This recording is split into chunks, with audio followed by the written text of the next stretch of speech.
O sol de Mato Grosso era uma fornalha branca, implacável, cozinhando a poeira vermelha que cobria a vasta extensão da fazenda Grão Dourado. Um império, 30.000 hectares de soja, silos monumentais que pareciam templos modernos erguidos à deusa da produtividade. E no centro de tudo, Álvaro, o filho bilionário, vestido em linho caríssimo, imaculado, comandando a cena com a arrogância fria de quem domina o tempo e a terra. Ele estava na plataforma elevada de concreto, a brisa carregando o cheiro forte de grãos e diesel, cercado por uma plateia forçada de capatazes, agrônomos de ternos ajustados e pelo menos 30 peões de camisa caque, todos imóveis, aguardando a palavra final do patrão que decidia o destino de cada um com um simples movimento do seu relógio suíço. O silêncio era tão denso que se podia ouvir o zumbido distante dos geradores, mas esse zumbido era logo abafado pelo som ensurdecedor que vinha da garganta de Álvaro, um som que, embora amplificado por microfone, carregava a tonalidade cortante do desprezo. Joaquim, o pai, estava lá embaixo, ofuscado pela sombra que o corpo imponente do filho projetava. Ele vestia uma calça de brim puída, desbotada pelo tempo e pela lida, e uma camisa xadrez que tinha sido remendada no cotovelo pela esposa, falecida, há 5 anos. Joaquim era o verdadeiro arquiteto daquele império, o homem que começou com um pedaço de terra infértil e a fé do tamanho de um grão de mostarda, mas agora era apenas um fantasma na própria fazenda, tolerado por caridade, ou, mais precisamente, por uma necessidade perversa de Álvaro de ter um alvo fácil para exibir sua superioridade. O ar parecia vibrar de expectativa. Álvaro estava prestes a anunciar a venda de um lote de terras históricas, a última parte da propriedade que ainda guardava as memórias da família, o pequeno descampado onde a capela de Nossa Senhora, erguida tijolo por Joaquim, ainda resistia. E sobre o lote 4, a voz de Álvaro ressoou, fria e metálica, fazendo com que o coração de Joaquim se apertasse no peito. O velho tentou levantar o olhar, mas o brilho do sol e a altura do filho o obrigavam a manter a cabeça baixa. O lote 4, como todos sabem, tem sido um estorvo, uma área de preservação desnecessária, ocupada por entulho sentimental. Álvaro parou, permitindo que a palavra sentimental pairasse no ar como um insulto público. Ele sabia que Joaquim estava ouvindo. Todos sabiam que ele estava ouvindo. O conselho decidiu. A área será vendida para uma construtora de Maringá. E sim, ele continuou, antecipando qualquer murmúrio de protesto que pudesse surgir dos empregados mais antigos, que tinham um respeito residual por Joaquim. Isso inclui a demolição de quaisquer estruturas obsoletas que lá existam. Não precisamos de monumentos à pobreza, precisamos de lucro. Joaquim sentiu o chão sumir sob seus pés. A capela, o lugar onde ele e sua falecida Maria haviam se casado, onde ele encontrava conforto na dor da viuvez. Era mais do que tijolo e argamassa, era a âncora de sua alma. Ele deu um passo à frente, um movimento hesitante que parecia ridículo na vastidão daquele pátio de carregamento. Álvaro! A voz de Joaquim era um sussurro rouco, mas o silêncio respeitoso dos empregados fez com que o som chegasse até o microfone que captava tudo no pódio. Álvaro sorriu, um sorriso fino e cruel, o tipo de sorriso que ele só exibia quando estava prestes a infligir uma dor específica. Ele acenou para um dos seguranças, que se moveu para interceptar Joaquim, mas Álvaro o deteve com um gesto de mão. O show precisava continuar. Pode falar, seu Joaquim. Álvaro usou o tratamento formal, irônico, que apenas ressaltava a distância social que ele havia imposto entre eles. Embora eu realmente não veja a relevância da sua opinião neste fórum de decisões executivas. Afinal, as finanças são complexas demais para quem ainda usa o conceito de dinheiro guardado no colchão. A referência à pobreza inicial de Joaquim e à simplicidade de Sua gestão antes de Álvaro assumir o controle total foi um golpe baixo. Os empregados se contorceram de constrangimento. Nenhum deles ousaria sequer tossir. Eles sabiam que a fúria de Álvaro era rápida e destrutiva. Meu filho, a capela, o que a sua mãe diria? A voz de Joaquim embargou. Ele apertou o terço de madeira escura que trazia no bolso, os dedos calejados, procurando o conforto da cruz. Nossa Senhora, ela nos deu tudo. A fazenda começou com uma promessa feita a ela naquela terra. Álvaro soltou uma risada seca e estrondosa, um som que ecoou pelo pátio. Ele apontou um dedo para o pai, não em acusação, mas em escárnio puro. Senhores, observem. Este é o fardo que eu carrego. Álvaro declarou para o público, como se Joaquim fosse um inseto interessante. A mentalidade da escassez, a superstição primitiva. Você fala de promessas, pai. Eu falo de balanços. A Virgem Maria não paga os impostos de 400 funcionários. Ela não garante o preço da saca na Bolsa de Chicago. Eu faço isso. A humilhação era palpável. Era a destruição da dignidade de um homem, não apenas pelo que foi dito, mas pela forma como foi exposto, transformado em piada para uma multidão de homens que dependiam daquele ridicularizador para sobreviver. Joaquim sentiu seu rosto queimar. Ele era o pai, o homem que havia sacrificado anos de suor e sangue para que aquele monstro de linho pudesse estudar em universidades estrangeiras e aprender a odiar as raízes simples. Álvaro desceu alguns degraus, aproximando-se de Joaquim com uma lentidão calculada, como um predador. Ele estava no controle absoluto do palco. Você quer saber o que Nossa Senhora faria? Álvaro inclinou a cabeça, o cinismo pingando de cada sílaba. Ela provavelmente diria que você deveria parar de me incomodar e ir cuidar da horta que eu ainda te permito manter, na beira do galpão. Essa é a sua jurisdição agora, pai. Horta e orações. Deixe o agronegócio para quem sabe contar acima de 1000. Agora saia da frente. Você está atrapalhando a vista. E, francamente, seu cheiro de mofo está incomodando os meus gerentes. Vá rezar pelo seu próprio destino, porque aqui, quem decide o destino da Grão Dourado sou eu. O segurança. Um homem enorme chamado Beto, que tinha o olhar entediado de quem já vira coisas piores, moveu-se rapidamente. Ele tocou o ombro de Joaquim com firmeza, um gesto que dizia: acabou, vá, embora. Joaquim cambaleou sob o toque, mas não reagiu. Ele sentiu o peso da humilhação esmagá-lo, transformando sua espinha em gelatina. Ele era o pai, o fundador, mas estava sendo expulso da própria casa, diante dos homens que antes o respeitavam. Os empregados desviaram o olhar, a vergonha coletiva se misturando ao medo individual de serem os próximos. Joaquim arrastou os pés, o terço ainda apertado, deixando a plataforma, sentindo as centenas de olhos em suas costas, transformando-o em pó. Se essa história te tocou, se você sente essa dor da injustiça familiar que rasga o coração, eu te peço, clique no botão de inscrição agora mesmo. Assim você não perde o desenrolar desta história de fé e retribuição e nos ajuda a levar esta mensagem adiante, mostrando que o poder do amor e da fé sempre supera a arrogância material. Inscreva-se e permaneça conosco para ver o que o céu preparou para corrigir essa crueldade. Joaquim andou até o pequeno trator desativado onde ele costumava descansar, o corpo tremendo.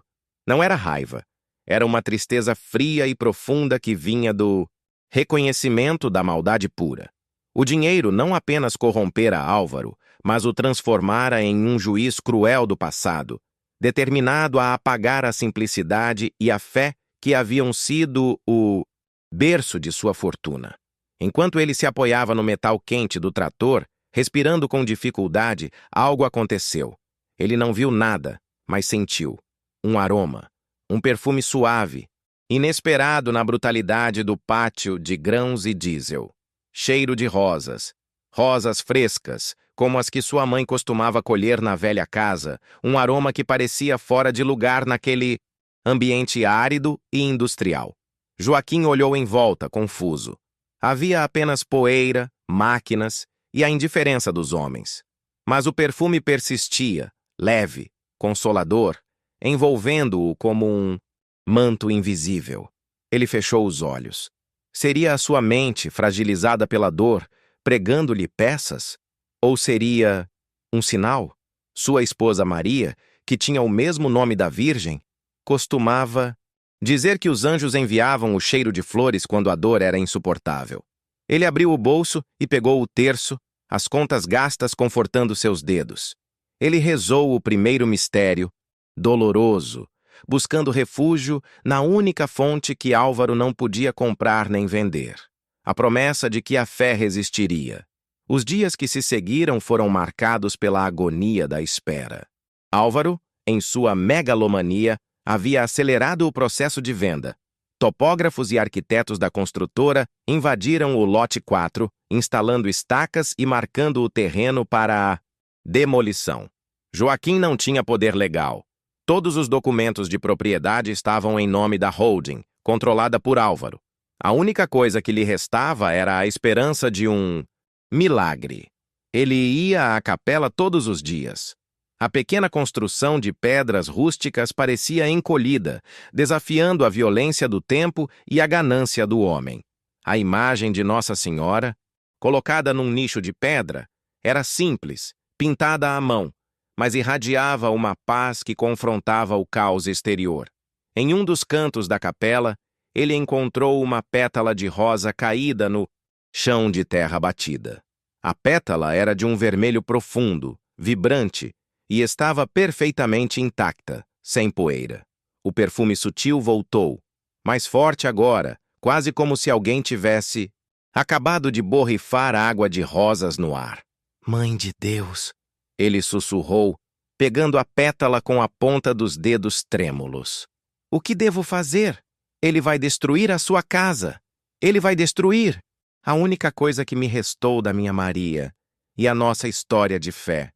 Naquele momento de extrema vulnerabilidade, ele ouviu. Não era uma voz em volume alto, mas uma ressonância suave, como o som do vento passando por um campo de trigo maduro, entrando diretamente em sua alma. Não eram palavras discerníveis, mas uma certeza avassaladora de amparo, uma sensação de que ele não estava sozinho. O calor que emanava da imagem de Nossa Senhora era físico, envolvendo-o, secando as lágrimas silenciosas que escorriam por seu rosto. Era a presença invisível que o estava sustentando, prometendo que o céu estava atento ao escárnio e à humilhação que ele sofrera. Álvaro, por sua vez, estava no auge de seu poder. Ele organizou um evento gigantesco para formalizar a venda do lote 4 e anunciar a aquisição de uma nova linha de fertilizantes de última geração. Era a sua coroação, a prova final de que o passado era irrelevante e que ele era a única força motriz da Grão Dourado. O evento ocorreria no sábado, exatamente no local onde ele humilhara o pai, na plataforma, e ele havia forçado Joaquim a participar, dizendo que precisava da presença pitoresca do fundador para dar um toque de história de superação à narrativa de marketing. Era mais uma forma de sadismo velado. Nasceu. Manhã de sábado, Joaquim vestiu sua melhor roupa, a mesma calça puída, mas uma camisa um pouco menos remendada, e foi para o evento. O coração batia pesado. Ele não via como a situação poderia ser revertida. A humilhação estava prestes a ser finalizada com o golpe de martelo da venda da terra sagrada. O pátio estava lotado. Havia investidores de São Paulo, políticos, locais e toda a imprensa especializada em agronegócio. Álvaro brilhava sob os holofotes, exalando confiança e poder.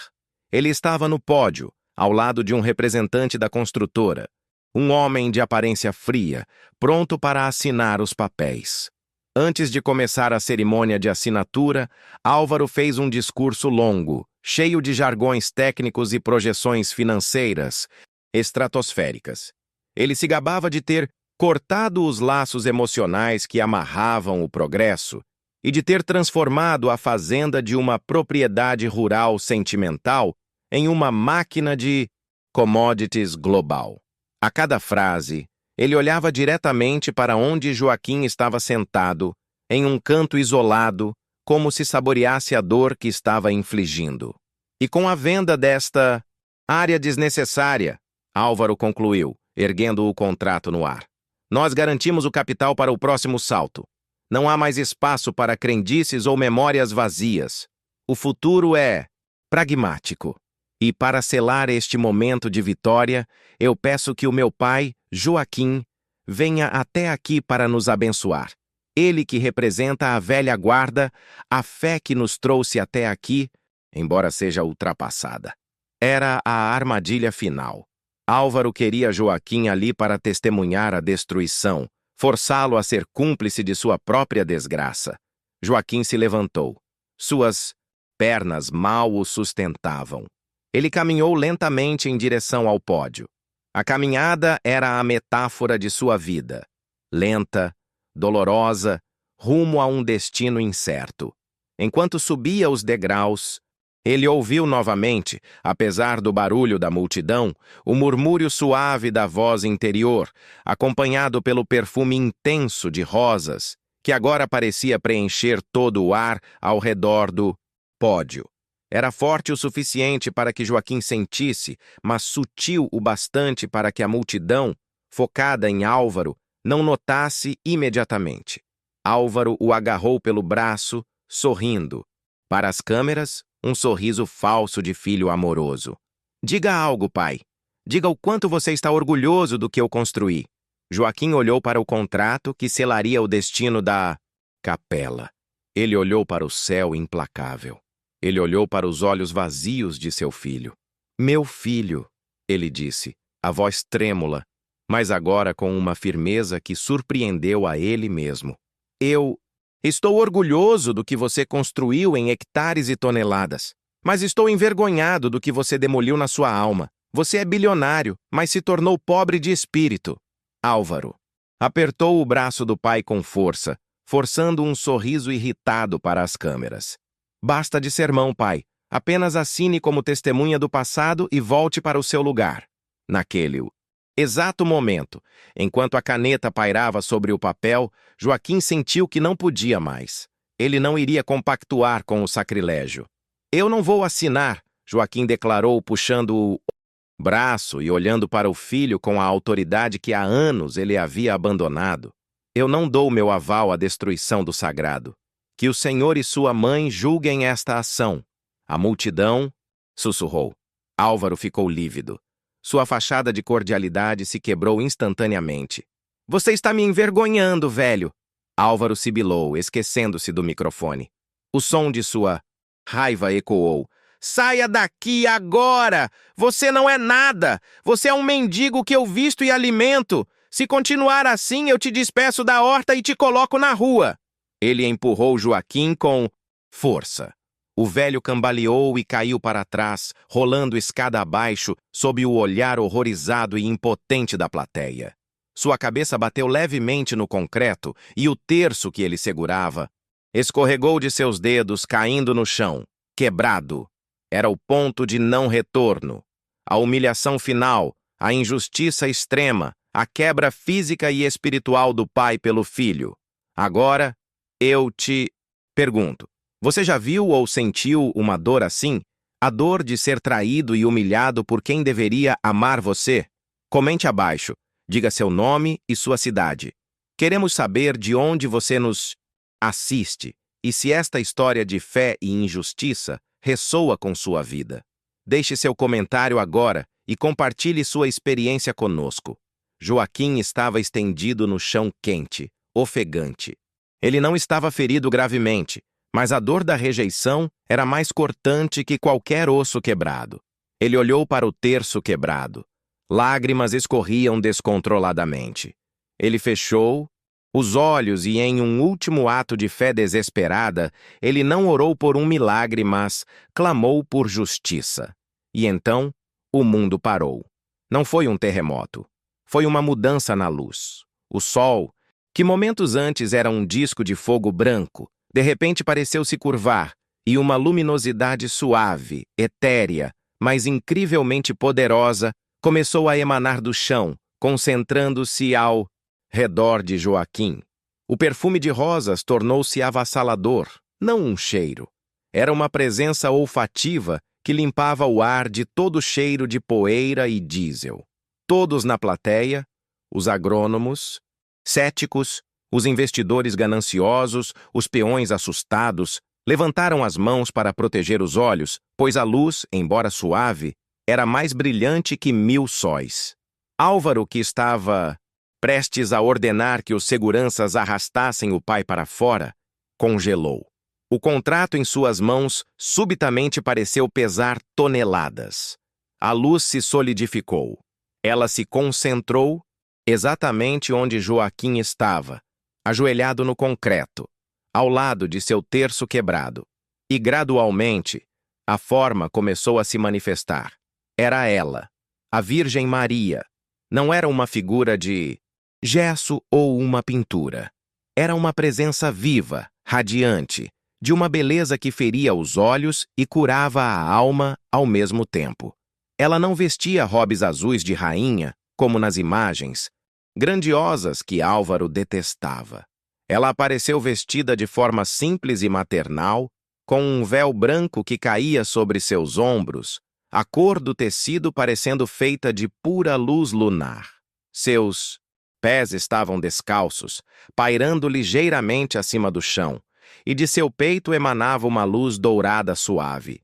Ela era alta, mas sua postura era de humildade e amor infinito. O silêncio foi absoluto. O som dos geradores e a música de fundo do evento desapareceram. O mundo parecia ter se curvado àquela presença. A Virgem Maria estendeu uma mão em direção a Joaquim. Seus olhos, de um azul profundo e caloroso, fitavam o fazendeiro caído com uma ternura que ele nunca havia recebido do filho. Joaquim, meu filho, levanta-te, sua voz. Ah, a sua voz, não, era alta, mas carregava a autoridade do céu. Era como o som da água pura em uma terra sedenta, uma melodia de consolo que penetrou a dor física e emocional de Joaquim. Joaquim tentou se levantar, mas o choque o impedia. A Virgem Maria então se abaixou com uma graça inacreditável, tocando suavemente seu ombro, no momento em que sua mão, que parecia irradiar o calor de 1000 mães, tocou a roupa velha de Joaquim, toda a dor se foi. Não apenas a dor da queda, mas a dor profunda de anos de desprezo. Ele se levantou, de pé, mais forte e mais ereto do que se sentira em 20 anos. Ela olhou para o terço quebrado no chão, sem tocá-lo, apenas com um olhar de amor. As contas de madeira se reorganizaram. O terço se recompôs e flutuou suavemente até a palma da mão de Joaquim. Meu filho, o quebrado pode ser refeito, ela disse a ele. O material se refaz, mas o espírito, quando ferido pela crueldade, precisa de reparação divina. Eu vejo sua dor, eu vi a sua fé. A Virgem Maria deu um passo, movendo-se em direção ao pódio onde Álvaro estava paralisado. Álvaro, o bilionário cético e arrogante, estava branco como um lençol, tremendo incontrolavelmente. Ele tentou falar, mas nenhuma palavra saía de sua garganta. Ele tentou correr, mas seus pés pareciam pregados ao concreto. A Mãe de Deus parou bem em frente a Álvaro. A diferença de suas auras era gritante. A frieza ostensiva do homem confrontada pelo calor radiante da graça divina. Álvaro, filho deste homem a quem tanto humilhaste. A voz de Maria era agora mais grave, embora ainda cheia de amor, mas com a firmeza de uma juíza. Eu vi o que fizeste.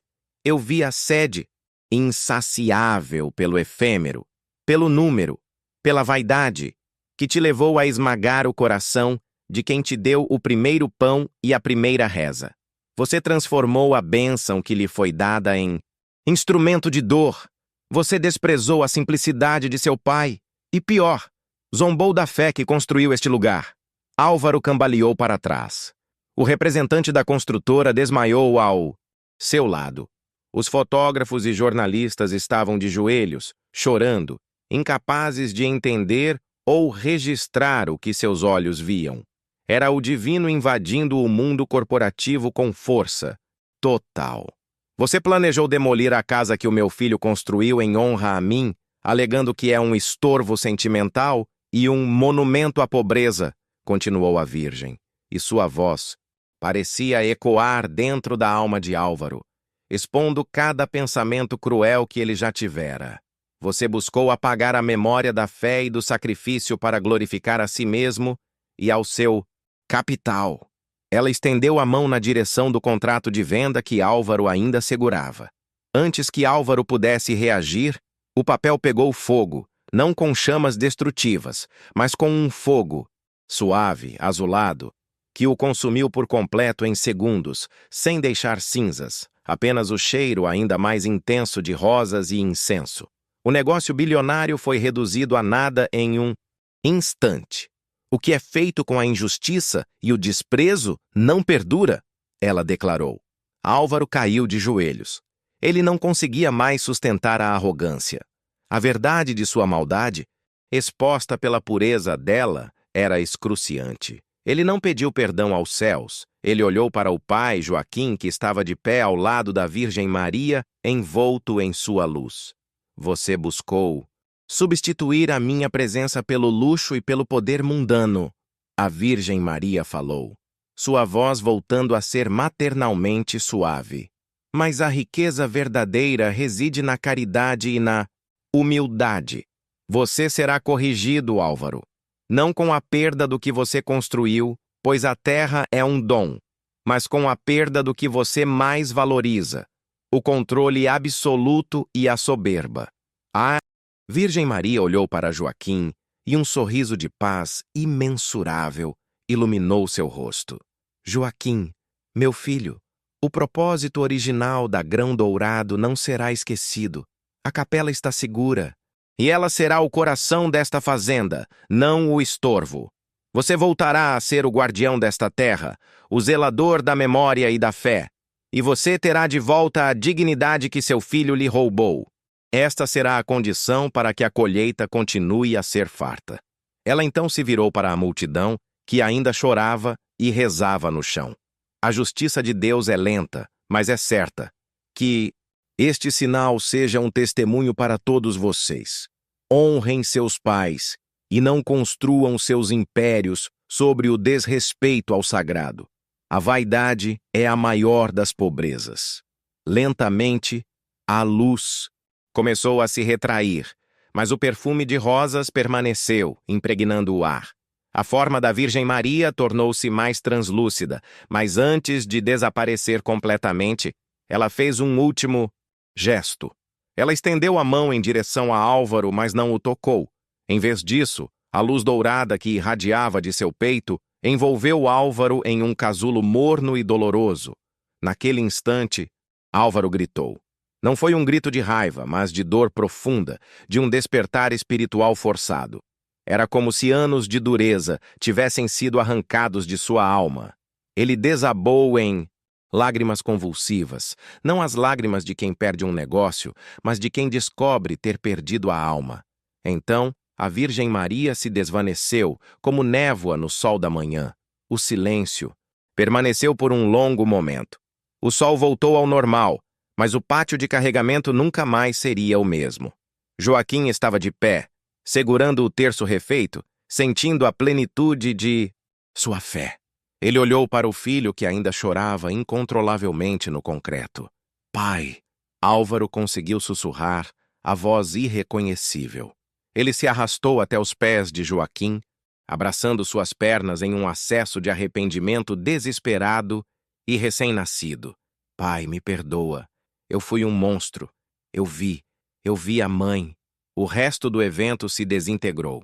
Os investidores se levantaram, atordoados, alguns rezando, outros fugindo em pânico. A notícia do que tinha acontecido, a luz, o fogo azul no contrato, a aparição da mulher de luz, se espalhou como fogo incontrolável. Ninguém ousou mais questionar a sanidade de Joaquim. A partir daquele dia, a Fazenda Grão Dourado passou por uma transformação radical.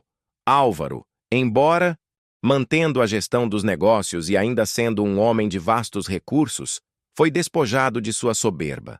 Ele se tornou um homem silencioso, que frequentava a capela restaurada todos os dias.